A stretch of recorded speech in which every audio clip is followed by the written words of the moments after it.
Assalamu alaikum warahmatullahi wabarakatuh. In this video, I want to talk about my contact with the Ahmadis or from the qadianis. I did want to preface and emphasize that I am not NOT member of that organization. Those people, I'm not one of them at all. But I do want to at least talk about some of my dealings that I had with them. And that happened back when it was shortly after I had reverted to Islam back in '98. Now understand that this was the infancy of the internet. We didn't have the vast amount of knowledge that we have access to back then that we do today. So the things that you can find so easily nowadays, you know, on Wikipedia, on YouTube, and others, you didn't have on back then such easy access to. You know, like our search engines weren't Google, barely a little bit of Yahoo, but it was mostly like web crawler, Netscape, AOL, and there was just not a lot of info out there, especially on Islam, especially for new reverts like myself. So when I did revert to Islam, one of the few people I had met, like in the very beginning, was an Ahmadi Muslim. Now, I didn't know anything about, you know, what they believed. I didn't find that out until later on. But I had met a guy. His name was Intisar Abazi. Really nice guy. He worked over at Fort Teacher because I worked at the 7-Eleven across the street from them at the time, and especially the night shift. So he would come in when he would get off work, and once he realized that I was Muslim, he would talk. And when he talked about being an Ahmadi, I didn't know what that was. And even like when I talked to other Muslims, you know, later at the little masjid where I took my shahada, they had mentioned, you know, that all you're not supposed to be around those people that are just bad, but they wouldn't go into detail as to why. So of course, me, just curious, wanted to figure out, you know, what's wrong with these people. They seem nice, they're polite, they weren't being profane, they weren't didn't seem like they were trying to force me into their ideology. You know, I met with him several times, went over to his house, met dinner, and I still didn't really know what they believed. I thought they were maybe just another sect of Islam, you know. So sort of like the Sunnis and Shias, or, you know, the Salafis, you know, Sufis, but I really didn't know anything about them.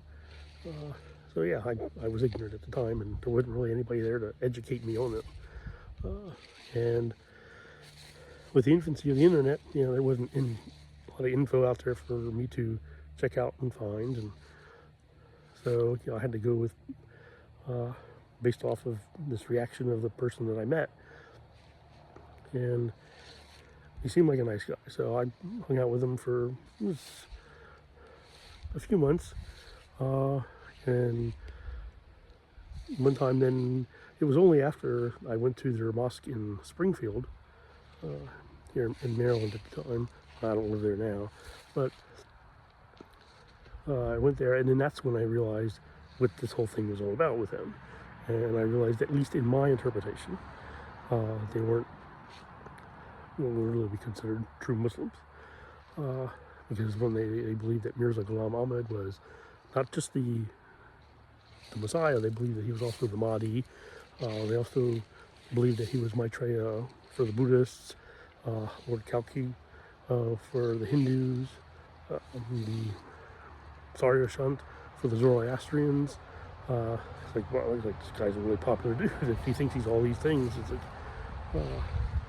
maybe he's like, well, messed up there, in my opinion. But what got it for me was when he told me that they believed that he was the Mahdi and the Messiah. I knew, like, that, yeah, that he was a fraud. Because to me, from what I had to understand beforehand, was that the Mahdi and the Messiah were two separate individuals. They weren't one and the same. They were two distinct, separate beings. And so I knew these people, you know, were just misguided. So I never accepted that ideology. And one thing that always confused me was when they talked about the Buddha Maitreya, being him, being that incarnation of the new Buddha. And I knew that was, in my opinion, a load of crap, because I had reverted from Buddhism to Islam, and I was part of the Drikung Kagyu order of Tibetan Buddhism, and I spent several years as a monk of that order.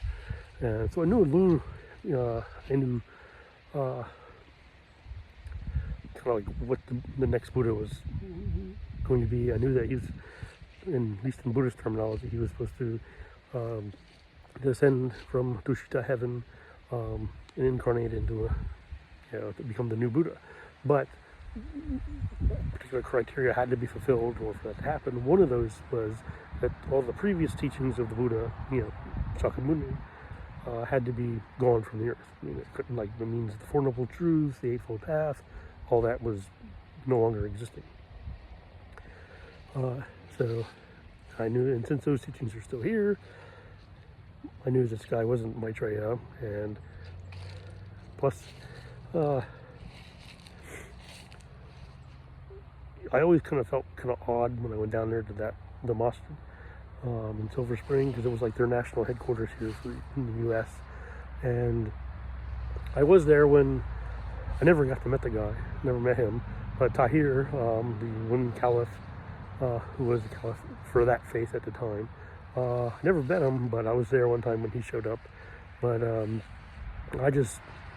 but since I wasn't actually an Ahmadi, I couldn't go meet him, which is fine, because I wasn't willing to submit to an ideology that just made absolutely no sense, and that I didn't agree with. So, but the one thing that I always had wondered, and that people, I'm surprised that when they talk to the Ahmadi, especially like Brother Adnan Rashid and many others, when they talked to these Ahmadis, they explained to them, their false ideology. One of the things that they never mentioned, and I'm curious as to why, maybe I missed it, is who do the Ahmadiyas believe that the Dajjal was? Because it couldn't have been Hitler, because World War II didn't happen until many years after Mirza died. It couldn't have been, the Bolsheviks, like with Lenin and Stalin and all them, because Mirza wasn't around when they rose to power. So couldn't have been those guys. So who was it? It's a genuine question. Because that's someone who the Mahdi, and the Messiah, Jesus, alayhi salam, are supposed to, fight against. And if there's no Dajjal, well, then obviously that guy's not the Mahdi or the Messiah. So in Christian terminology, it would be like the Antichrist, they'd have to fight against. But who is this person? And I could never figure that out. Who did the Ahmadis think that he was? But to me, it seemed that it was just another kind of like mark against him, that this is just something that they're all making up. And so with my contact with them, kind of pittered out. After that, though, I did see him a few times when I worked at Walmart. They came by but for many times, like for when I was homeless for a few years, I didn't see a hide nor hair of any of them, and it was just something that I realized that these people were all just interested only in trying to join their cult, and since I wasn't willing to do it, they just cut their ties with me, and I'm glad, because I never fell into that trap. And so when I see other people, debate them, and I kind of understand why they're trying to fight against this kind of false ideology. So I just wanted to give a little context and background in when I was talking to them and when I knew them. I mean, I don't think that they're all bad people. I just think they're a little bit misguided. And with people like Indusar and his family, I haven't seen them in like over 20 years. So I hope they're doing all right, and they've actually kind of seen the error of their ways and moved on, and become true Muslims, better. And, so if you're out there, I hope you're doing well. And that's all for this video. Walaikum assalam wa rahmatullahi wa barakatuh.